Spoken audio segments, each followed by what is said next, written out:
Hi friends, welcome back. So today we'll be doing the analysis of a company named Yatharth Hospital. So let's start with the company overview first. So ये company start हुई थी in the 2010. अभी इनका market cap is around 3800 crore. So ये small cap company है and growing at a fastest pace among its peers. So that's the interesting thing. So अभी as on date इनके पास 5 hospitals हैं in the cities like Noida, greater Noida, Noida extension, Faridabad में अभी recently about in May only they started operations and one hospital is in Jhansi Orchha Madhya Pradesh में.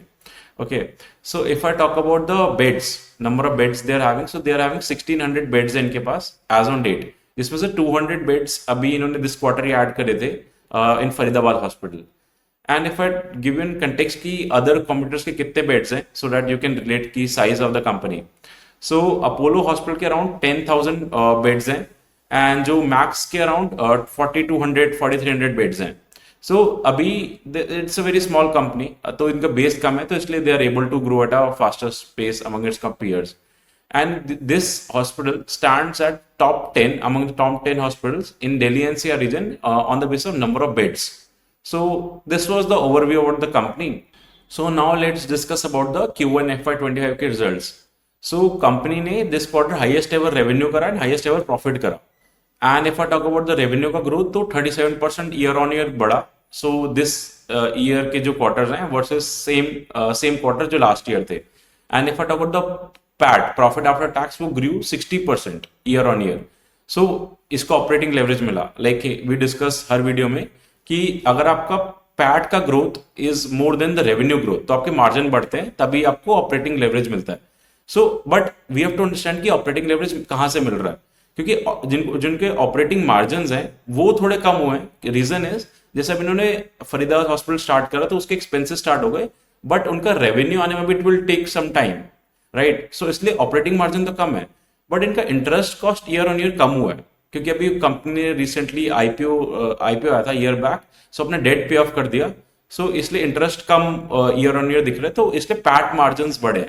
सो हमें वो भी देखना पड़ता है कि मार्जिन जो बढ़े वो कौन से बढ़े. Okay, now if I talk about more highlights of this company. So currently इनके 3 हॉस्पिटल से 95-96% रेवेन्यू आता है जो नोएडा के हैं तीनों, Noida extension, Noida and greater Noida वाले. जो फरीदाबाद वाला तभी स्टार्ट हुआ, झांसी ओरछा से भी कम रेवेन्यू आ रहा है. सो अभी these are 2 new hospital. Okay, and उन्होंने अभी रोबोटिक सर्जरी भी स्टार्ट करा फरीदाबाद हॉस्पिटल में रिसेंटली, ये हाईलाइट था इनका. एंड इन दिस क्वार्टर इन्होंने अभी मतलब बताया मैनेजमेंट ने कि बिग 6 ऑडिटिंग फर्म को they will be on boarding. Details नहीं शेयर करा. सो this is a very good fact in terms of company corporate governance point of view से मतलब सोच रही है. क्योंकि क्या होता है इनका अभी लास्ट 1-2 क्वार्टर पहले ही आईटी रेट पड़ा था, सो कुछ नेगेटिव इम्पैक्ट था. तो this something the company is moving the right direction, मतलब in terms of corporate governance point of view से talk about. So now let's discuss about the 2 important metrics जो hospital industry में track होते हैं. The first one is the occupancy rate. So occupancy rate क्या होता है कि अगर मेरे 100 बेड्स हैं टोटल, ओके, एंड उनमें से कितने एवरेज इस क्वार्टर ऑक्यूपाइड रहे. सो इनका नंबर है 61% दिस क्वार्टर का. सो ये 10% ईयर ऑन ईयर अप है. So it's a good metrics. And reason is कि इन्होंने इस क्वार्टर में 200 बेड्स ऐड करे थे, डिस्पाइट दैट इनका ऑक्यूपेंसी रेट बढ़ा. Okay, so this is important point to note. And the second is average revenue per occupied bed. So क्या होता है कि एक बेड से एक दिन में मैं कितना ऑन एन एवरेज रेवेन्यू कमा रहा हूँ. सो ये बहुत ज्यादा मेट्रिक ट्रैक होता है इन द हॉस्पिटल इंडस्ट्री. सो इनका ये नंबर क्या था, 30,500 के अराउंड इनका ये नंबर था दिस क्वार्टर का, and that was up 9% year on year. And इनके जो if I talk about the 4 hospitals जो हैं जो दिल्ली एनसीआर वाले, उनका 28 से 38,000 में रहा ये average revenue per occupied bed. लेकिन जो झांसी ओरछा का जो हॉस्पिटल है उसका 10,000 रहा, क्योंकि वो उधर पर कैपिटा इनकम ज्यादा नहीं है. लेकिन जो इनके कॉम्पिटिटर्स हैं उनका, जैसे if I talk about max health care का 76,000 का average revenue per occupied bed था, एंड फोर्टिस हॉस्पिटल का 60 के, अपोलो का भी 58 के अराउंड 57 के अराउंड ही है. So see a lot of room to grow over here in terms of this metric. And like if I talk about the revenue growth जो 2 एरिया से आती है, volume growth plus value growth. So volume growth कैसे आएगा, मैं ज्यादा beds add कर रहा हूँ तो उधर से मेरा वॉल्यूम आएगा ज्यादा बेड ऐड करने से. वैल्यू ग्रोथ कैसे आएगा कि मैं एक बेड से ज्यादा अर्न कर रहा हूँ, सो ये दोनों फ्रंट पे they have a room to grow. So yeah, this was the overview about the Q1 numbers. So now let's discuss about the key events जो थोड़े से नेगेटिव थे इस कंपनी के in the past. So first was the IT rate जो एक दो क्वार्टर पहले हुआ था, एंड देन लास्ट क्वार्टर में इनके रिसीवेबल्स जो थे वो काफ़ी पेंडिंग थे. मोस्टली जो गवर्नमेंट की पेमेंट्स होते हैं, क्योंकि जो गवर्नमेंट पेमेंट्स होते हैं वो इलेक्शन क्वार्टर में पेंडिंग होते हैं, वो कंसर्निंग था. दिस ईयर इन्होंने मतलब दिस क्वार्टर इन्होंने काफ़ी रिसीव करा, उसमें से अराउंड 80 करोड़ का पेमेंट रिसीव कर लिया. एंड उससे पहले एक केस हुआ था इनका, झांसी ऑर्चा हॉस्पिटल जो था उसके ऊपर लैंड डिस्प्यूट, जिस एरिया में हॉस्पिटल बना था उधर भी डिस्प्यूट चल रहा था, वो भी सॉल्व हो गए. But still I want to highlight these issues जो पहले इस कंपनी के थे. So now let's discuss about the guidance. So company के अभी अराउंड 1600 बेड्स हैं. इनका क्या प्लान है कि इन मतलब 4 years में इनको डबल करना है, 3000 बेड्स तक लेके जाना है. सो CAGR आता है 19-20% का और बेड्स ऐड करने का. सो कैसे करेंगे ये बेड्स ऐड? सो दो प्लान्स हैं इनके कि एक्विजिशन करेंगे, मतलब इन्होंने गाइड करा कि इस फाइनेंशियल ईयर एक हॉस्पिटल एक्वायर करेंगे, नेक्स्ट भी एक एक्वायर करेंगे. प्लस जो इनके एग्जिस्टिंग हॉस्पिटल्स हैं उनमें भी बेड्स ऐड करेंगे. सो जो नोएडा, ग्रेटर नोएडा वाला हॉस्पिटल है उसके 400 बेड्स हैं अभी, उसको 600 करना है. एंड जो नोएडा एक्सटेंशन वाला है उसके 450 है, उसको 700 बेड्स तक लेके जाना है इन 2 to 3 years. सो ये दोनों वेज से, मतलब एग्जिस्टिंग बेड्स भी ऐड, एग्जिस्टिंग कैपेसिटी में भी ऐड कर रहे हैं, प्लस न्यू एक्विजिशन भी करेंगे. और इनका अभी जो गवर्नमेंट पेयर का जो मिक्स है, जो गवर्नमेंट से पेमेंट्स आता है, जैसे गवर्नमेंट एम्प्लॉयज हो गए, तो उनका पोर्शन है 37% का गवर्नमेंट पे डिपेंडेंसी इनका रेवेन्यू में ओवरऑल. इसको ही कम करना है, क्योंकि गवर्नमेंट का जो पेमेंट होता है वो थोड़ा लेट भी आता है, पेंडिंग भी रहता है, प्लस उसका रेवेन्यू भी कम मिलता है इनको, क्योंकि गवर्नमेंट के स्लैब्स होते हैं हर इस चीज के लिए इतना विल गिव. ओके, सो इनका टारगेट है कि जो सेल्फ पेयर हो गया या प्राइवेट इंश्योरेंस कंपनी या इंटरनेशनल बिजनेस, उधर से दे विल बी टारगेटिंग कि वहां से ज्यादा पेयर मिक्स है इनका. रीजन इसकी average revenue per occupied bed जो नंबर डिस्कस कर रहे थे वो बढ़ता है.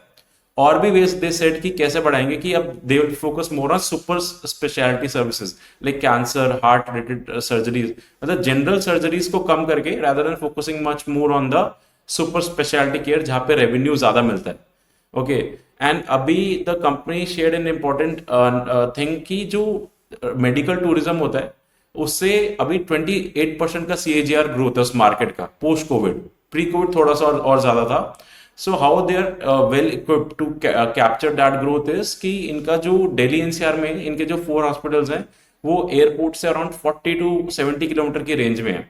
सो दे आर टारगेटिंग कि जो मेडिकल टूरिज्म भी आएगा तो दे आर वेल पोजिशन उसको कैप्चर करने के लिए. अभी करंटली इनका जो मेडिकल टूरिज्म से सिंगल डिजिट रेवेन्यू आता है, हार्डली एनीथिंग. सो अभी ह्यूज स्कोप फॉर एवरेज, मतलब average revenue per occupied bed को ग्रोथ करने का, क्योंकि इनके कॉम्पिटिटर्स का तो 70,000, 50,000, 60,000 में है, इनका वेरी लेस उनके कंपेरिजन में. ओके, सो या अभी ह्यूज स्कोप है इनका दिल्ली NCR में ग्रो करने का, क्योंकि पर कैपिटा इनकम बढ़ रहा है, people are having much more, insurance का पेनिट्रेशन भी बढ़ रहा है, एंड अर्बनाइजेशन का ट्रेंड है.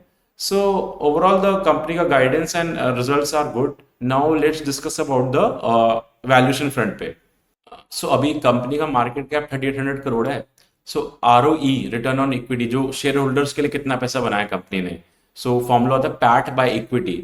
सो इस स्टैंडिंग आउट अभी 21.5% पे, जो पहले होता था, मतलब IPO से पहले अराउंड 40-45% का रहता था. अभी इन्होंने IPO में फंड्स रेज करा, सो इसलिए वो गिर गया नंबर. अभी जैसे इन्होंने एक्सपेंशन कर रहे हैं, सो अकॉर्डिंगली वो नंबर अब जाना चाहिए. वी नीड टू ट्रैक उसको नंबर को.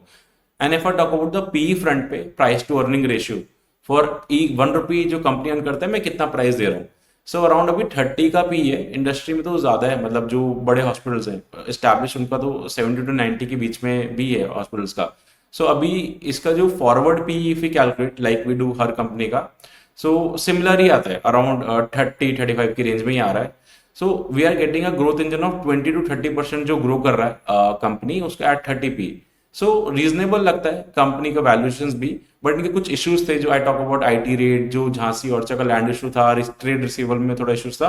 बिकॉज ऑफ दैट तो मार्केट ने अभी इनको इतना रिवॉर्ड नहीं करा comparatively. So there is room for change of the valuations, मतलब PE चेंज करने का. So let's see how the company goes. And Abhi, this is not a recommendation. Do your own analysis, because we need to track this company each quarter, how their good guidance are they able to achieve it. So yeah, that's it. Thank you. Let me know if you have any questions. Okay.